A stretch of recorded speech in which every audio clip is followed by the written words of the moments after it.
Hello, good morning mga katuhod, mga arthritis warriors. Si Doc Jofni and ako diri uban sa usa ka special guest nato na si Ma'am Wivina.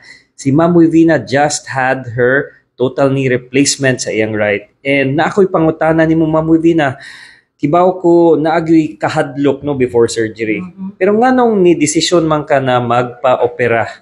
So, Tungod kay gusto ko nga tungod mo gusto ko makalakat og normal kay ang akong arthritis grabe naman gyud. okay, mo ni si Ma'am Wivina.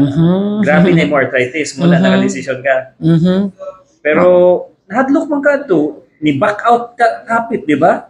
Tungod man to sa ako ang kriya. Sa imong kriya. Kay di man ko taga-clearance sa doktor.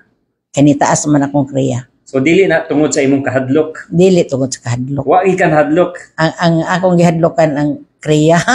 Ang kriya.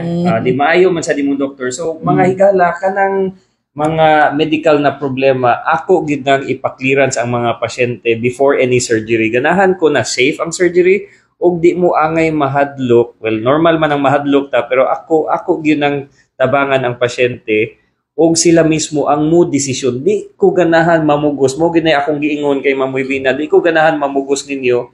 Inyuhan ng desisyon kung ganahan mo magpa-opera or dili. Pero unsa may imong tan-aw karon